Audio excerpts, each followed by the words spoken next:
Terry Graunke. Welcome to the Let's Grab Coffee podcast. I have to give you, yeah, good to see you, man. Yeah, good to come. I'm glad you came over. Thanks. We have to cheers it. Cheers. Yeah. There's no bourbon in this. It's coffee, unfortunately. But Well, it's also 10 in the morning. yes, yes, exactly. Official welcome. Thank you for making time. Today, you're the chairman and CEO of Erie Street Growth Partners, where we're filming this.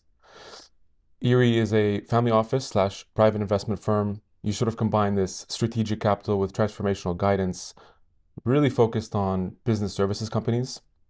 But if you sort of peel back the onion, I mean, you're a guy who is bread and butter founder CEO, right? You've built two companies successfully, exited, funny enough, to the same acquirer, which I found kind of interesting. You're also an investor, so you've worn, many hats. But I think if you look at your story, one word sums it up, and I know that's tough to do with someone of your background, but to me, it's like this entrepreneurial DNA. So I wanted to ask, if we go way back, right, maybe from the womb, like where does this entrepreneurial DNA come from? What was childhood like? Is it parents who are entrepreneurs? Walk me through that. Sure. It clearly starts with my parents. My father's father was a dairy farmer in northern Wisconsin. And he decided when my father was 16, and my father was the oldest of six children. When my father was 16, my grandfather, his father, ran off with the neighbor lady from the next farm. And so my father had to raise his brothers and sisters. And he tried to do that milking 40 dairy cows or 50 dairy cows up in Turtle Lake, Wisconsin. Hmm. And he couldn't make ends meet. He couldn't feed his brothers and sisters. So he ended up moving to Chicago to go to work for a small printing company that many years later he ended up buying. So the roots of my entrepreneurial spirit kind of started from that. We were very poor when I was born, and then as I grew up, we kind of worked our way to maybe middle class or lower middle class in terms of wealth. But watching my parents scrape and find a way. Just Hmm. how do you find a way? How do you find a way to take care of your family? And it was for my mom and dad in the early days. It was more than just their family. Their you know my brothers and sisters and I. It was actually my father's brothers and sisters as well. So it came to me. It came by me very naturally as a result of that. Was it for you the mindset of I want to, I see my parents struggling, but then they take matters into their own hands, sort of crafting their own destiny through entrepreneurship, through owning a business. I think for a lot of folks who maybe go through that, some have the reactive mindset of saying, you know what, this is actually, I have to go on defense. I saw the struggle. I don't want anything to do with that. I'm going to have the, cushiony corporate lifestyle, get safety under my belt, and just kind of ride as stable as possible. You sort of lean in to the struggle because starting a business, no matter what, I mean, it's still, there are pain points to it. Um, for you, was that sort of the abundance mindset? Like, I can still craft and build on top of this. Let me take what I've seen my parents do and replicate, compound, and grow. I don't think so. I think for me it was actually um, much more driven by this constant wonder Mm, of if I did that, what could happen and what could go right. I started a business when I was 20. mhm, That business grew into basically a direct marketing advertising agency. It happened through being in the right place at the right time, where somebody needed envelopes made, and I helped find a way to make them. And then it went so well, he gave me a bunch of other jobs, which then led to me winning other clients and building a business. Kids building a business was kind of how we referred to it.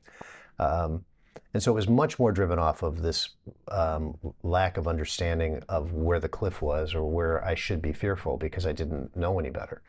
I have always had, not quite sure where it came from, but I've always had a genetic makeup of trying to see around a corner of wondering, yeah, well, gosh, well, everybody's done it that way. Maybe if I do it a little different, it could be better, faster growing, more interesting, more fun, all of the above. yeah, there's a bit of the fortune teller in you. I want to get to how you're spotting these opportunities in a second.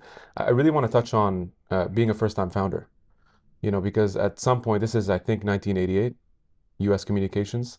I was a first-time founder. I don't even want to tell you the year, but it was before It was 1988. It before was in you. the early 80s. All right. And I eventually acquired U.S. Communications. So Okay. I started this business that I mentioned, which was a direct marketing advertising agency.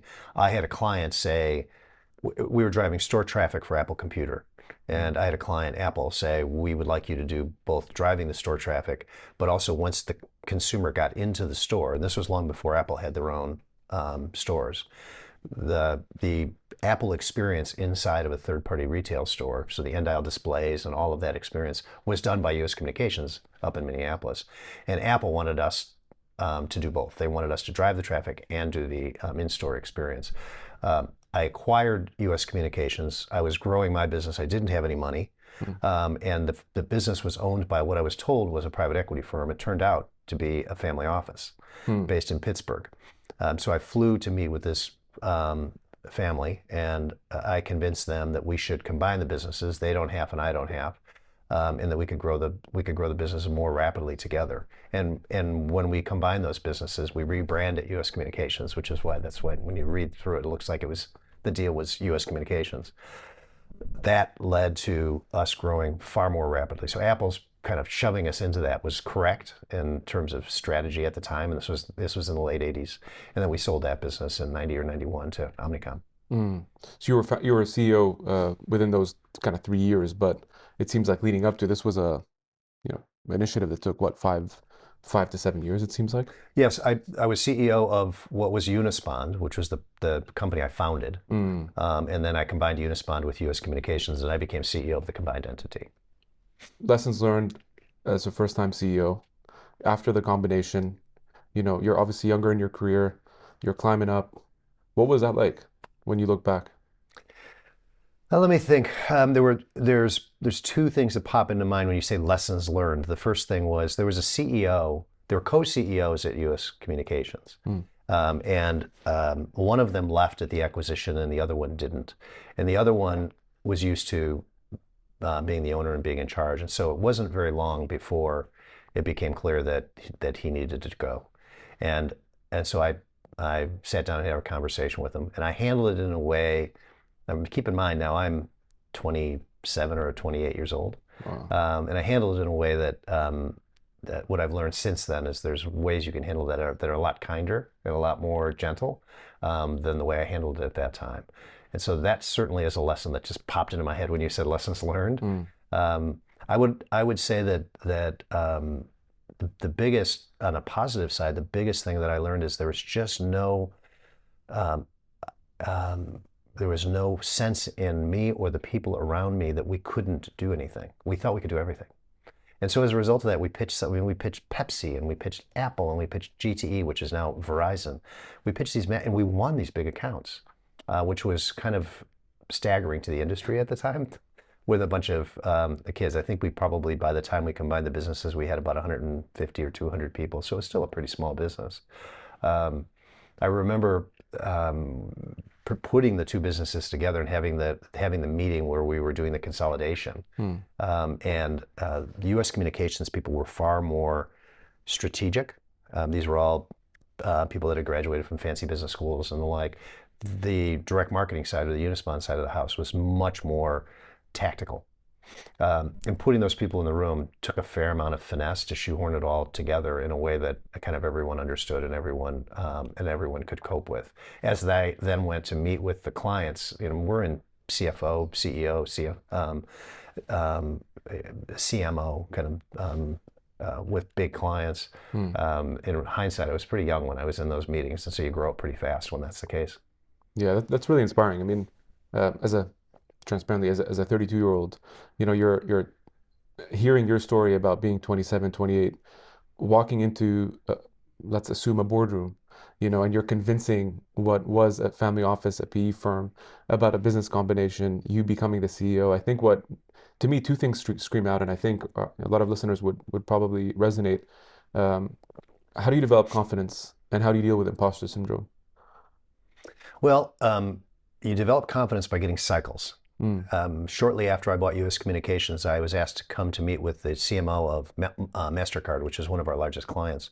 And the MasterCard client at the time was a very tough guy, former Marine. And we met at a very fancy club in New York, and we had a lovely dinner. And at the end of the dinner, he asked and it was a private room, and he asked the waitstaff to be dismissed and leave us alone, and close the doors of the private room, and shredded me because the company had made a mistake on something that I knew nothing about. And I said, I'm really sorry, but I didn't know anything about this. And he said, you're the owner and you're the CEO. It's your responsibility. He ended up firing us. And then we eventually won the business back because I made sure that I heard him. But those kinds of cycles, as painful as they are in the moment, cause you to become much more resilient and much more aware that building these businesses are these are fragile enterprises that are tricky to keep together. Well, speaking of just being resilient, what really stood out to me in your story is after U.S. Communications, a couple milestones happen, then you start Eagle Interactive. 4 years, you're founder CEO. You take that. I'm gonna say these stats, and I honestly, like, I kept repeating them to myself just to make sure that they were, because they sounded insane, especially back then. I mean, it's easy to fathom what that kind of scale looks like in 2020, 2021. But at the time, you grow this business from, it was 70 employees to 450 plus. You grow this company to 40 million plus in revenue. You take it public in 2 years. You raise more than $50 million. Many understand this as blitzscaling, as Ben Horowitz puts it, of Andreessen Horowitz. But when you think about scale at that speed, what did that sort of teach you? Because scale is very tough, and I know you talk a lot about go to market, but that's not an easy thing to do. I mean, especially back then, running a marketing company in a disruptive environment.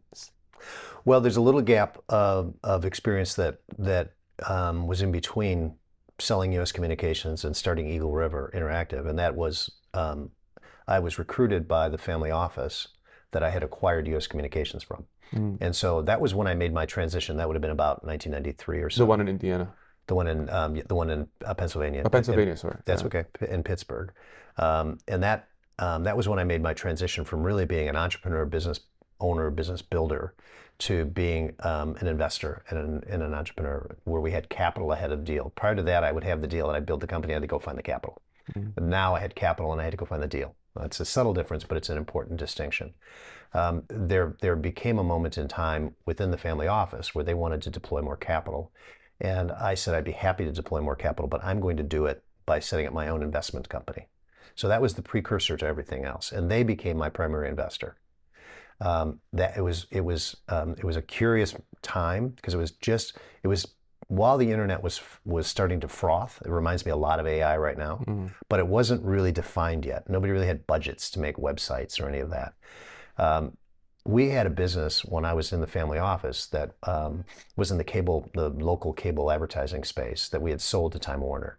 And we had two guys that built out our head ends, that built out the technology that allowed us to deliver the advertising and the work, that came to us and said, I hope you're not mad, but when you guys owned the company, we were moonlighting. And I said, well, what were you doing? And they said, well, we were putting interactive television systems on the QE2 cruise ship. And they said the QE2 wanted people to be able to gamble in their rooms. That was the premise behind it. And they had a system that was in, I think, 50 rooms, plus or minus. It was working really well. Because of my background in marketing and direct marketing in particular, I was interested in having to do more than just gambling. I was interested in having to do more like infomercial kind of things inside. How do you add more capabilities? That's right. The challenge that they put in front of me was that they had no ability to roll out the business because the owner of the QE2 was buying more ships and they weren't interested in doing any CapEx spending into the QE2. So I said, well, that's easy. We'll own the system and we'll roll it out and put in the capital, and we will give them a revenue share. So we did that. Worked really well. We ended up on multiple cruise lines, and along the way in that, because of the gambling, because of the gaming, we needed to have an alliance with a credit card, so that when you went into your room and you sat down and you wanted to play $200 worth of blackjack, you could put it on your credit card. And so because of that, we went to American Express to help figure out how to do all of that. It was the first time. So now we're in about 1995 or 6. It was the first time in my career where I was in a room with the CMO. I had been in plenty of rooms with CMOs. At Amex? And yes, at Amex, and the CIO. So it was the first time the CIO and CMO that I had seen in a room together. And they, even though in those days, 30 years ago, they were fighting over budgets, so they didn't like each other very much. But that I helped this company, C-Vision, sell American Express on doing this deal. And as they agreed. And as we're walking out of the conference room, the woman that was the CMO came to me and she said, "We have this other problem. We have this thing. We have a catalog division that's become a $500 million division for American Express or something like that, and we're selling pots and pans and color televisions on this thing called America Online." And what she didn't know how to say, because nobody knew how to say this in 1995, was, "Could you help us build a more robust website, an e-commerce based website?" And because while we were building out C-Vision and we needed to make interactive content, marketing content, I had built a company in Colorado, which is where I was living at the time, up near Vail, Colorado. We were on the Eagle River. And there's a theme that you'll learn as you get to know me better, that oftentimes when I have an idea for a startup, I'll call the lawyers, I incorporate the deal, and they'll say, "What do you want to call it?" And I look out the window. In this case, I looked out the window and there was the Eagle River. When I started Huron Consulting Group here in Chicago, I looked out the window and I was on Huron Street, which is why it's called Huron Consulting. Anyhow, so at the time, we needed somebody that could build interactive content, and there was nobody that was doing that 30 years ago. And so because of my previous life, I knew the Apple people well, and I knew they had just laid off all the people in Apple TV 30 years ago. And so I hired 50 people out of Apple, approximately, and I hired 50 people out of Accenture. They were called Anderson Consulting in those days. And I put them at the base of Vail, Colorado, and we created this business called Eagle River Interactive that could make the interactive work for C-Vision. Because of this woman from American Express, the CMO, said, "Could you help us create an e-commerce based website?" So we pivoted the business to start to do websites. And we grew, and of course now the internet starts taking off, and you know the rest is pretty obvious. The actual business of Eagle River Interactive happened completely by accident. We were solving another problem for another company, and then when the door opened and I saw opportunity to do this, we expanded really quickly. And I knew the only way we would be able to keep up was to really grow like mad. We brought in a little outside capital in addition to the money that we had from Pittsburgh to start the business. And then we grew the business from the initial 40 or 50 or 100 people to 500 and took the business public, as you had mentioned. I mean, this is basically for people listening, like this was essentially the first web, or one of the first web development agencies in the US, right? Yeah, it was the second or third. Yep. There was crazy to think. It was the first company to go public in the Vail Valley, which was kind of funny. We went public ahead of the ski mountain, which is great. That's hilarious. Yeah, it's a strategic place to obviously position the company. I'm assuming a lot of the folks were incentivized to go there. I know one of the perks that you had offered early on was ski passes. Speaking of Vail, so that's a pretty cool touch. Yeah, that was fun. I want to touch just on something you had mentioned about Amex being sort of a fluke opportunity that comes up, but in many ways what that signals to me is like listening to your customers, being very sort of attentive to what they're looking for, and not being so hell-bent on kind of the pain point or solution that you're trying to build, which in the early days is tough because it also feels like you're scattered, you're spread thin. Where do you focus? How do you focus? And there's different theories about this, right? Do you start with a pain point that you notice? Is it the customers? Is it the market? What signal are you watching out for? And I think it's a good segue to how do you pay attention to opportunities in disruptive markets? Like, how are you seeing these? Because now, just the story alone, Shopify comes to mind, and then FanDuel, or all the sort of gambling sites and sports and apps that you see now. Yep. 20 years later, So what kind of spidey sense are you leaning on to see around the corner? Well, I'm not sure how to really answer that. It goes back to this notion of having a fair amount of wonder. It also goes back to the idea of having started my first business when I was 20 years old and grown it. I don't have that same level of fear of what could go wrong. I was asked to speak, this is years ago, I was asked to speak at Kellogg at Northwestern to an MBA class and to tell this story. And a friend of mine was the adjunct professor that asked me to speak. And I said, "Mark, I don't think you want me to speak at your class." And he said, "Why not?" And I said, "Because I think I'm successful because I don't know any of the stuff that you're teaching these guys. And as soon as you learn it, I would be far less successful because I'd be scared that this could go wrong or that could go wrong. I didn't know any better. And so for me, it was that wander for sure. That wander that led to curiosity and wonder. That was a big driver for it, and I still have that. It's just genetic in who I am. I get asked about it all the time. I don't know why. It's probably my grandmother. When I was growing up, my grandmother more or less lived with us, and as I said, we didn't have any money, and so I lived in this little room that was off the kitchen. My bedroom was this little room off the kitchen. And my grandmother got up very, very early. She was usually up by 3:30 or 4. She was a product of the Depression, That's and some she, tough skin right there. yeah, That's and she, Grammy, I called her. Grammy would get up 3:30 or quarter to 4 in the morning. She would, um, uh, you probably don't even know what this is, but she would start the coffee, and the coffee was called a percolator. She would start the percolator to make the coffee, I can confirm I do not know. and she would light up a cigarette. And then she had made and put in this huge freezer that we had, this that looked like a coffin. She made these coffee cakes. At about 4 a.m., she'd pop a coffee cake into the oven because she knew that I would smell that coffee cake. And so 4:15 in the morning, I would be up, and I would be listening to stories from my grandmother. That I got. I think that's where some of this came from. This kind of endless curiosity that I have. I know for sure that's where one of the great genetic blessings in life that I have is that I get up every morning somewhere between 4 and 5 o'clock. I'm sure that's Really? because of my grandmother. And I have this unique ability to not have jet lag. Wherever I go in the world, I wake up at 4 or 5 o'clock on their time zone and I adjust to it immediately. It's crazy. And you're ready to go? Yeah, it's crazy. It's very lucky. But so I'm not sure. I'm not sure why. There's no secret I have that I'm keeping. And it's frankly, now having done this for over 40 years, it's as motivating and as interesting and energizing to me as it's ever been. Hmm. We're gonna jump right into the Erie Street story here, but because of your awesome segue, see, this is one hack, by the way. Whenever you do these like interviews, segues are always based on the last thing that you know. It's a fun game, basically, like a back and forth. Uh, you're saying you wake up at 4 or 5 a.m. I'm one of those individuals that is like a sucker for morning routines and just like a day in the life.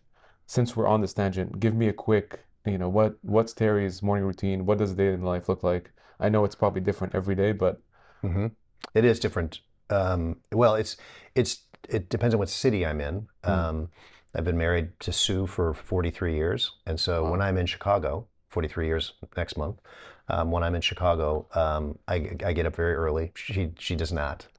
I go downstairs, let the dogs out, feed the dogs, and turn on my version of the percolator. And I put on the coffee.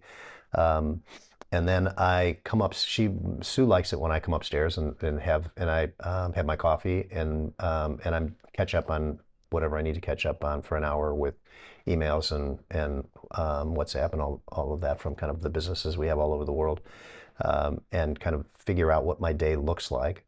I then take somewhere between 30 and 45 minutes and go down and do yoga, Mm, and spend a little time stretching, which is, as you get older, becomes more and more important, yes. and spend a little bit of time kind of meditating and contemplating and trying hard to remind myself to live today, live in the moment today. Mm, And as you get older, that's also one of those things that becomes more important.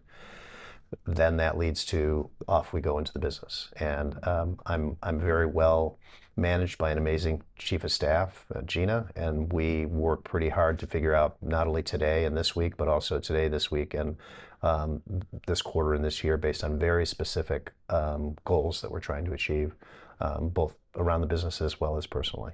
So I mm. hope that helps a little bit. Love it. And shout out to Gina, who is in this room.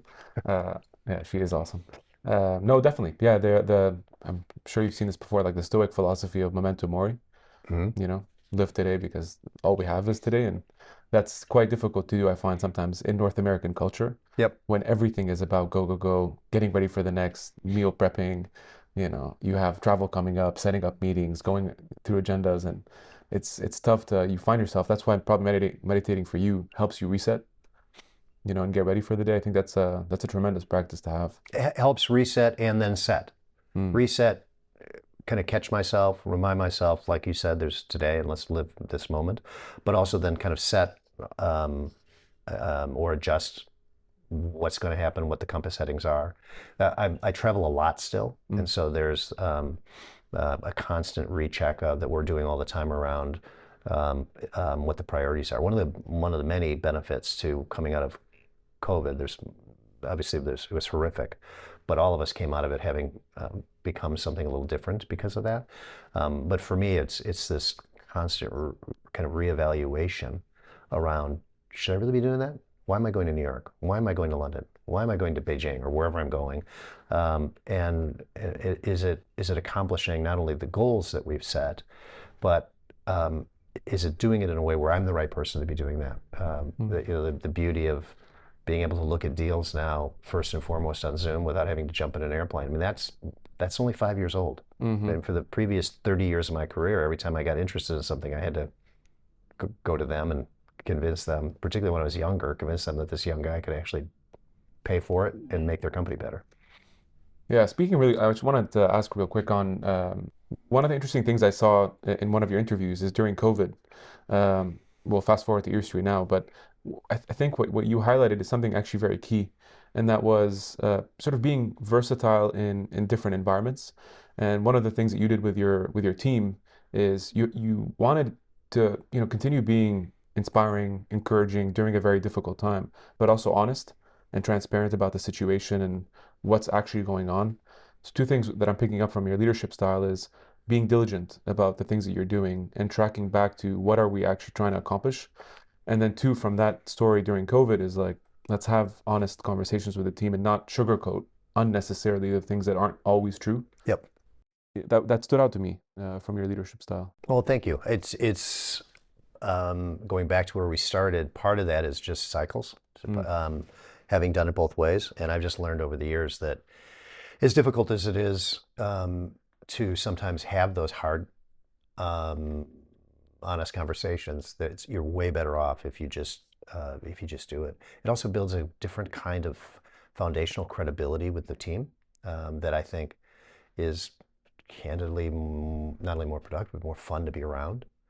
We did some interesting things during that time because we couldn't obviously get together in person. We would have about every 2 or 3 weeks.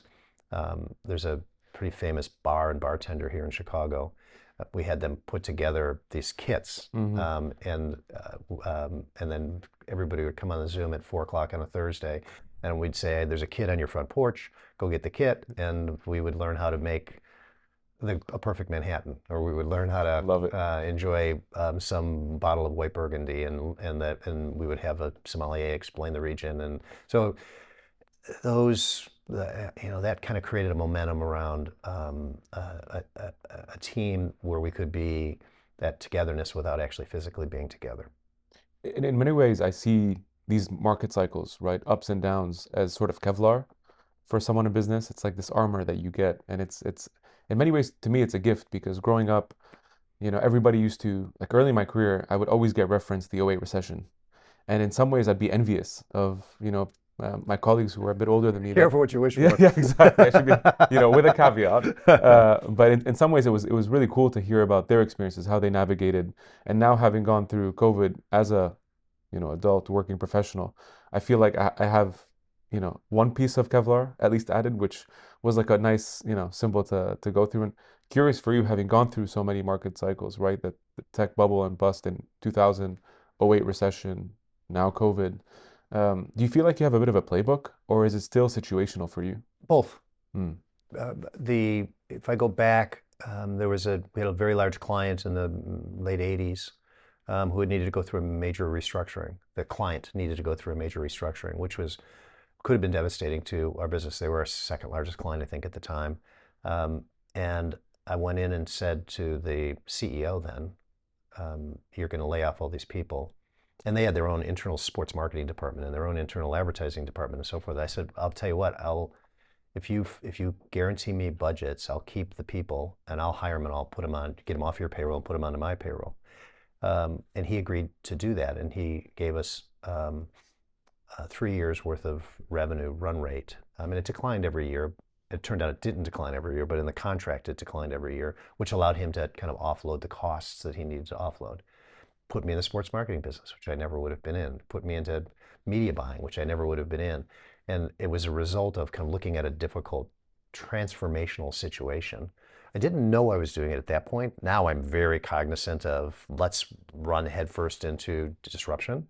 In those days, I just kind of found myself curiously working my way through it, which gave me those you're calling it that Kevlar, that armor. I look at it as you want cycles as an executive, you want cycles that are both good and bad. The difficult times are what make the person. The difficult times are what make the relationship, not just when the sky is blue. Mm. In 2018, we come full circle. Naming convention. I know you started Erie Street Growth Partners in 2018. Was this because of the street? It Is this was. It yes? was. You were Yes. walking, yeah, coffee in hand. You see Erie Street.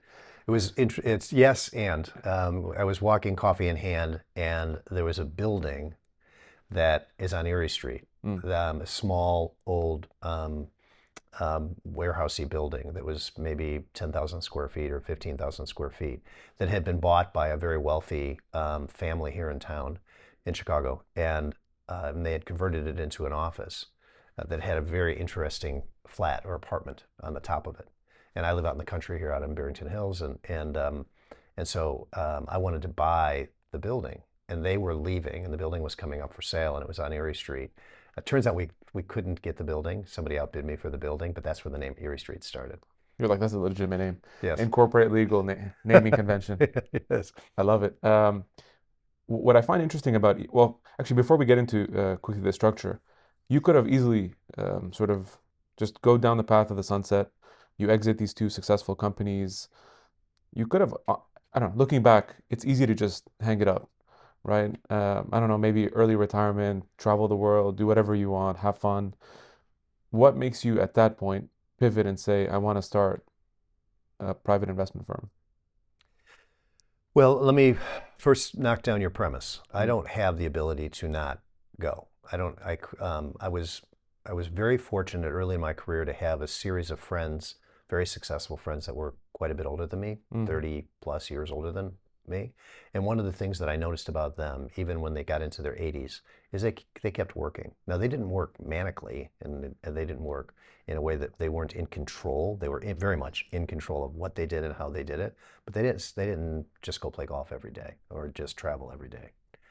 They were active, and so it never would have occurred to me To do that. to to to retire.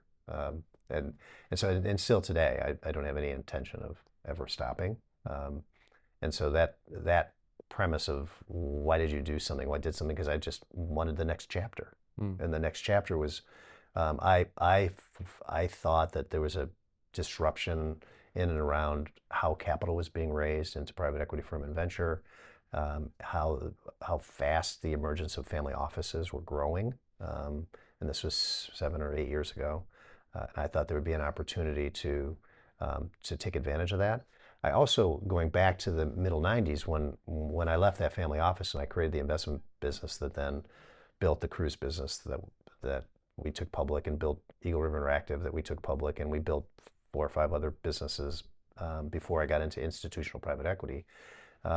I put together a team when I did that was completely serendipitous. I had an interesting young associate at the law firm I was using, and I said, why don't you join me instead of working for the law firm? Similarly, I think it was GE Capital at the time, Mm-hmm. I brought in somebody that could help with credit. And I picked up my head, and suddenly I had 10 Like people, a full team. but it was not by design. So when I started Erie Street, I wanted very much to do it by design. Because by now I learned enough to where I knew, all right, these are the types of people that we need. We need to have an ability to find and source transactions.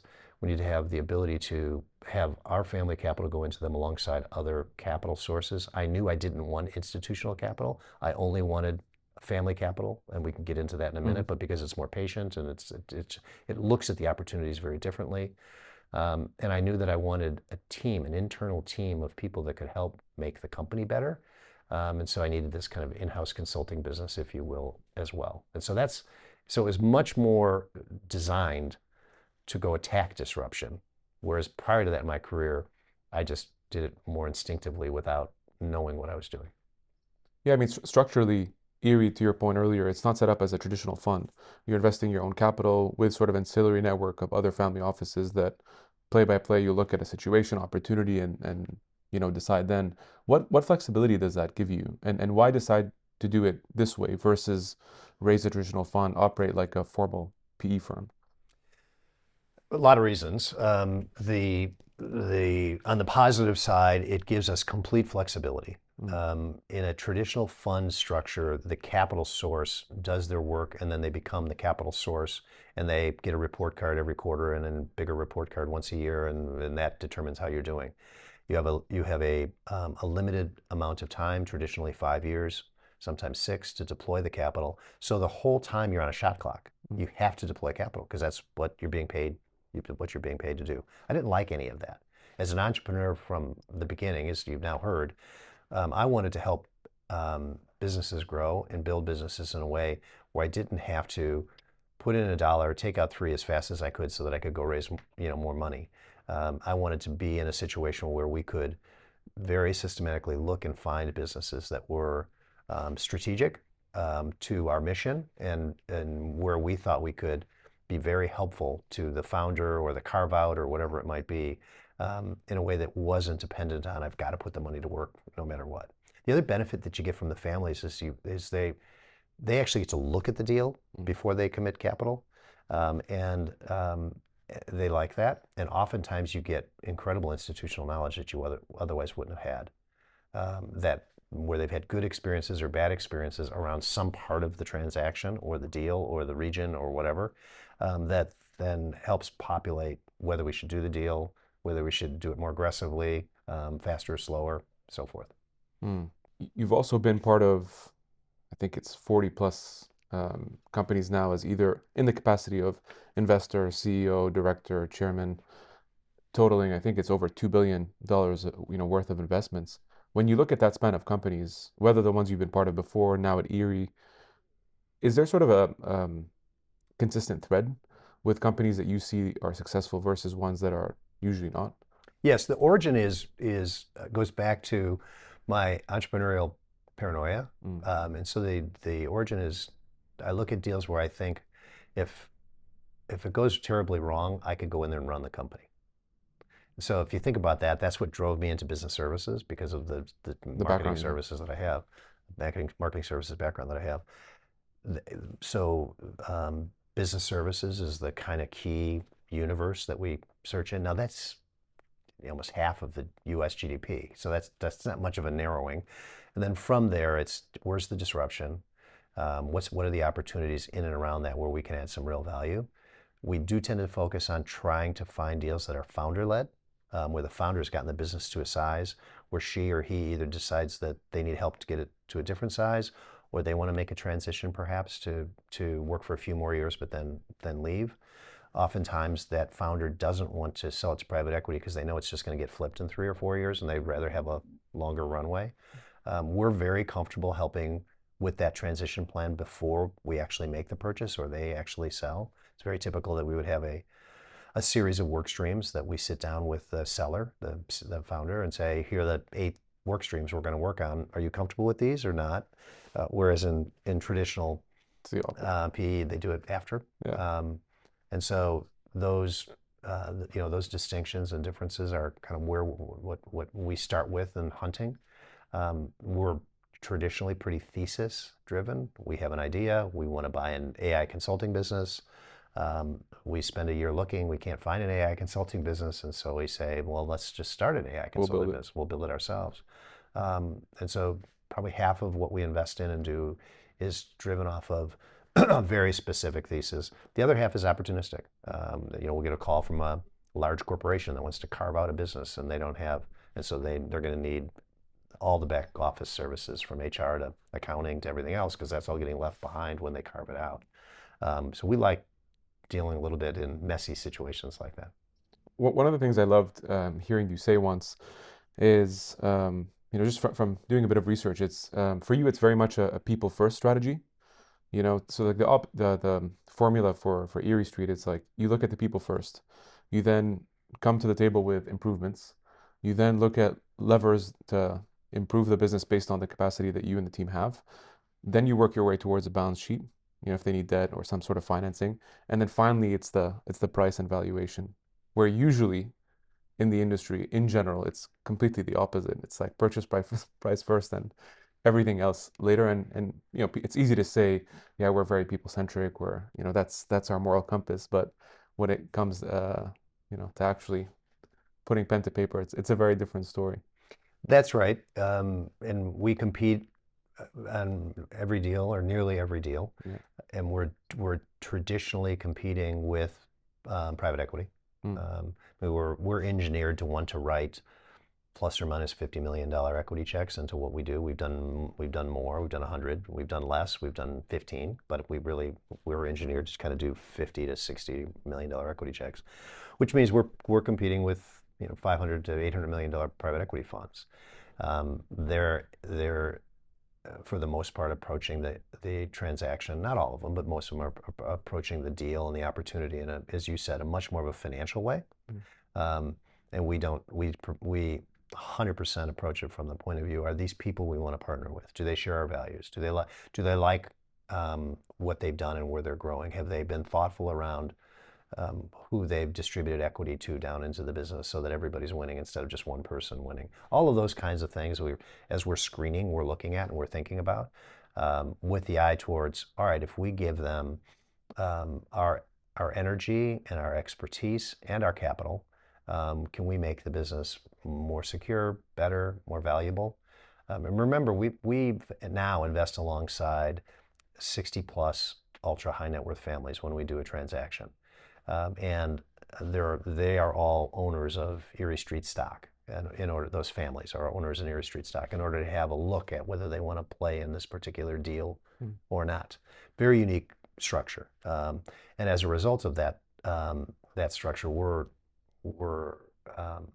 really engaged in making sure that this is a deal that we're going to be excited about being with the people with for a really long time, because we don't have to flip the business in 3 years. We can own it. We're measuring value of the transaction. We're not measuring IRR in the deal. mm, I mean, of course, ultimately IRR matters, but it's really, are we growing value? Because if we're growing value, we don't have to sell the business, but we don't want to. mm. Yeah, very much patient capital, like everybody Yep. talks about, right, with family offices. Are you surprised with how, rapidly the industry is growing, specifically in the family office space? And you now see this transfer of wealth coming that everybody keeps talking about, from baby boomer to younger generations. Hopefully, a lot of dry powder that's sort of ready to put to use. And you're even seeing it from the university level. You see a lot of even in Chicago, Booth coming out with like a formal family office course. I know Kellogg has family office education. The chief of staff role is, of course, growing in the family office space. Like, it's becoming more formalized. Yes. They've certainly been around, but at least from what I can see in the past at least 7, 8 years, all of a sudden everybody is talking about family offices way more than, again, from what I've seen. But does any of this surprise you? What are your thoughts on the growth in I, the th- industry? I think the speed of growth has surprised me somewhat, and now that we're into the statistics of it all, as we're measuring how we've added families to our ecosystem, um, we were lucky to be in the spot we were in when we started Erie Street in 2018.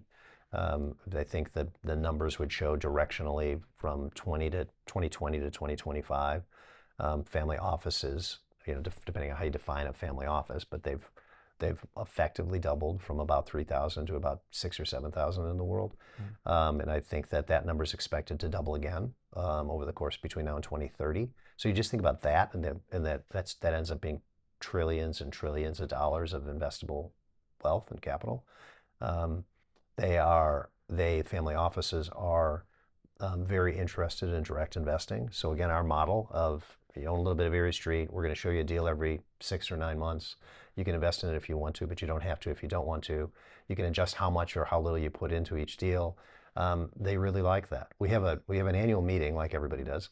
We call ours our annual family gathering, and we just had it a few weeks ago. We're actually here in Chicago for the mhm. first time, and we invite spouses in next gen to the event, which Oh, that's cool. is very unusual, and they come. They're interested in learning. They're interested in advancing the next generation in particular. And so we approach it very much like a group of families that are friends, because we are, that are investing together. Apparently, this is like a funny tangent. On the way here, I saw this post by Morning Brew that compared the number of PE firms in the US to the number of McDonald's franchises. And there's something like 18, I think it's 18 or 19,000 PE firms, and there's 14,000 McDonald's franchises. So I think now the number to beat is like the McDonald's franchises, but we'll see.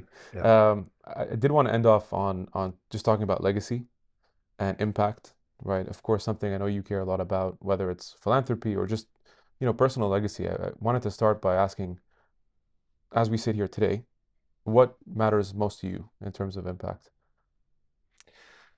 Well, we're living in interesting times, and so Yes. we when Sue and I were raising our kids, I was traveling a lot, and but it was sacrosanct that I needed to be home on Fridays, and I was. And on Friday nights we would sit down at dinner, and we would have two things. We talked about a lot of things, of course, but there were two things in particular, kind of drivers. And one was, what did you do this week that made you uncomfortable? Because I was a big believer that if you were uncomfortable, you were growing. Mm, And if you weren't uncomfortable, you were coasting, you probably weren't growing. And the other thing was that if you complained about something during that dinner, then the following week you needed to come back and say what you've done about it or what you plan to do about that complaint. So the complaints weren't free. Complaints came with it. And it was true for me or true for Sue as well. As a result, over time, that caused us, Sue and I, to get involved in a lot of different things, and not surprising, problems and opportunities and growth areas find you mm, as you have some level of success. We decided very um, strategically to narrow, and we narrowed around children's education, conservation, specifically conservation as it relates to water. And interestingly enough, there's a lot of overlap between those two things. We've made movies around conservation that are IMAX movies specifically to identify water issues, primarily on this continent, that are engineered to be shown to 12-year-olds, mm. so that there's an education around what happens if we don't have water in the prairie pothole region between Canada and the United States. What does that do? What does that do to our ecosystem and those kinds of things? So we've done. I mean, there's a million different ways you can find to contribute your time and your money to do great things. We've just decided that focus is an important thing, and that's what we've chosen to focus on. I love that. I'll end on just one sort of rapid question. You get maybe a lifeline call, let's say, and you're on the other end is a 32-year-old Terry, and 32-year-old Terry has one question to ask, which is, how do you build a life from your vantage point, inclusive of one's career, success, health, wealth? How would you answer that? I got that call. It was actually in a meeting that I was at, that I was to be the, the, the featured speaker in a fireside chat like environment with, there were, I don't know, 700 or 800 people in the audience.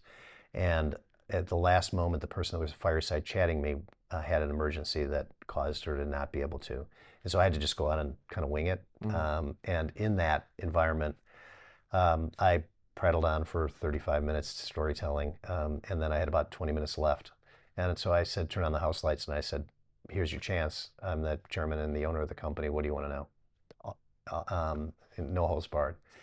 And nobody had the courage to raise their hand. And I smiled and leaned in and I said, I'm pretty comfortable standing up here without any noise for the next 20 minutes, probably more comfortable than you guys are. So somebody might want to ask a question. And this young woman, who was probably 30 years old, mm, said, uh, you are, this company was in London.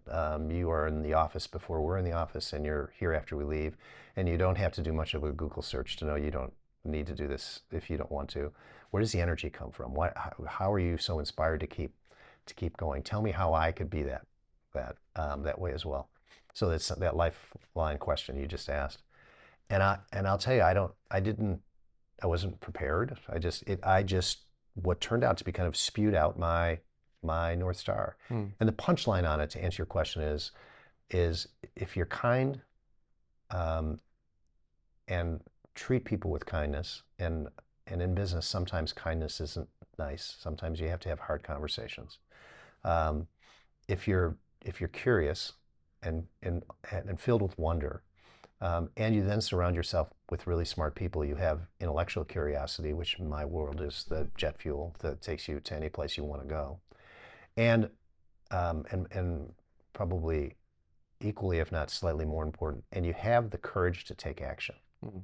Um, then you can go to a lot of places. So kindness, curiosity, and courage, as you've heard, is kind of my North Star, and that was now 12 years ago that kind of accidentally fell out of my mouth.